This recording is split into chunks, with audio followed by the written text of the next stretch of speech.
नमस्कार मित्रांनो, मी हेमंत. मित्रांनो, निसर्गानेच सर्व काही निर्माण केलेलं आहे. मनुष्य प्रजाती, तुम्ही, आम्ही, झाड, फुलं, प्राणी, पाणी या सर्व गोष्टींची निर्मिती ही निसर्गाने केलेली आहे. हा एवढा मोठा गाडा, एवढा मोठा पसारा चालवण्याचं काम सुद्धा निसर्गच चोख पद्धतीने बजावत असतो. आपण काय केलंय? आपण निसर्ग संवर्धनाच्या गोष्टी तर खूप केल्या आहेत.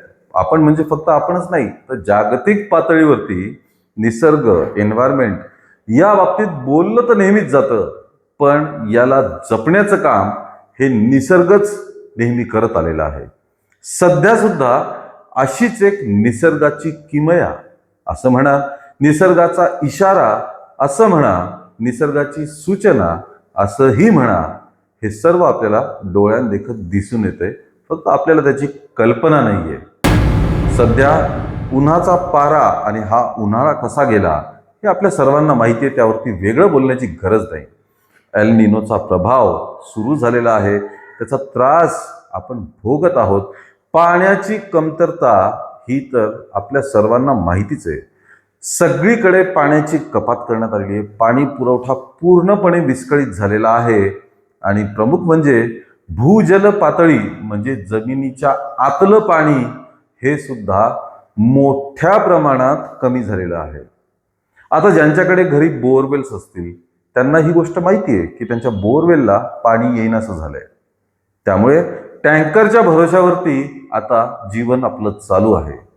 पण ही पाण्याची पातळी खालावलेली आहे आणि ती भविष्यात देखील अशीच खालावलेली राहील याची एक मोठी सूचना निसर्ग आपल्याला देऊ लागलाय.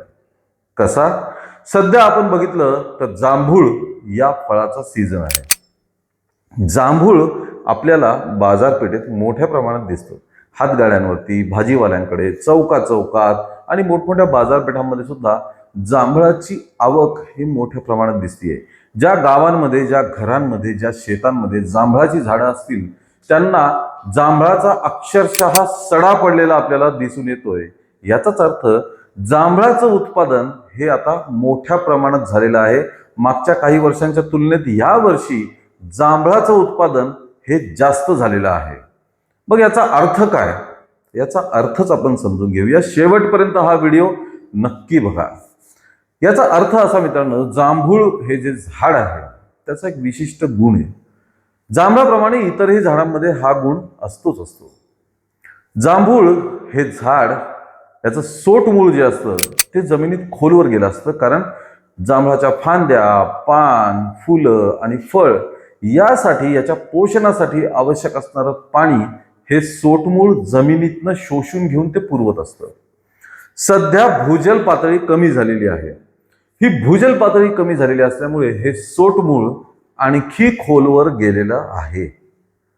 खोलवर गेल्यानंतर या सोटमुळाला आणि एकूणच पूर्ण झाडाला याची जाणीव झालेली आहे की भूजल पातळी ही अतिशय कमी झालेली आहे. जमिनीच्या आत असणारं पाणी अतिशय कमी झालेलं आहे. त्यामुळे हे झाड एक निर्णय घेतं. ते निर्णय म्हणजे आता सोटमूळ हे झाडांची पानं, फांद्या, नवीन पालव्या यांच्यासाठी पाणी मोठ्या प्रमाणात पुरवत असतं. पण जेव्हा भूजल पातळीच कमी झाली आहे तेव्हा हे झाड पूर्णपणे वाळून आणि मरून जाण्याची शक्यता निर्माण होते. झाड मेलं म्हणजे त्यावर फळं येणार नाहीत.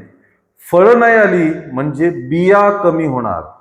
बिया कमी होणार म्हणजे या झाडाच्या पुढची पिढी जी आहे ती धोक्यात येणार. त्यामुळे हे जांभळाचं झाड आपली पुढची पिढी धोक्यात येऊ नये याच्यासाठी जेवढं मिळेल तेवढं पाणी फक्त फळांना पुरवतं आणि बियांचं जास्तीत जास्त उत्पादन करतं. झाडाच्या फांद्या, नवीन पालव्या आणि पानं यांना कमीत कमी पाणी पुरवतं, कारण या झाडाला त्यांची पुढची पिढी सुरक्षित करायची असते.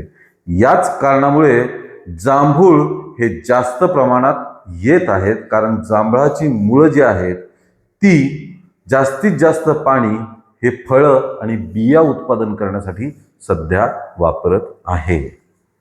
बघा मित्रांनो, झाडाला सुद्धा त्याच्या पुढच्या पिढीची किती काळजी आहे.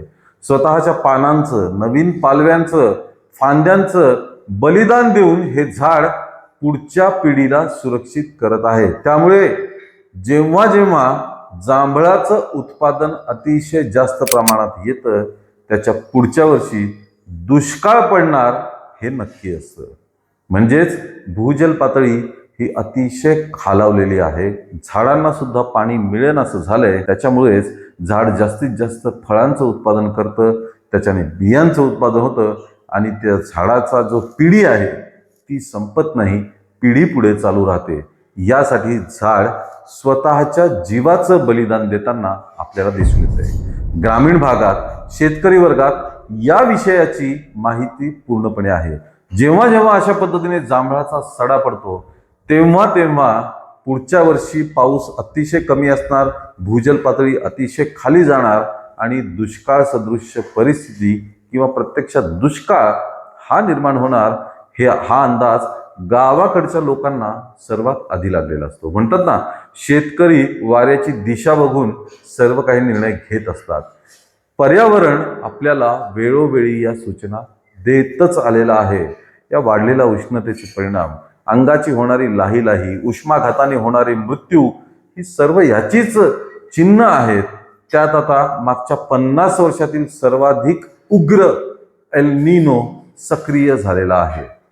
त्यामुळे जून सुद्धा अर्धा संपला असून अर्ध्याच्या वर महाराष्ट्र हा पावसाच्या प्रतीक्षेत अजूनही आहे. मान्सून कधी येणार माहीत नाही.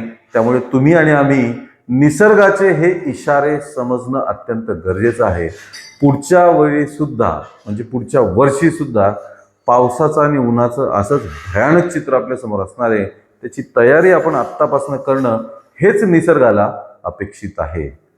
मित्रांनो, या सर्व माहितीच्या बाबतीत आपलं काय मत आहे हे आम्हाला कमेंटद्वारे नक्की कळवा. या व्हिडिओला लाईक आणि शेअर करा आणि आमच्या चॅनलला ताबडतोब सबस्क्राईब करा. धन्यवाद.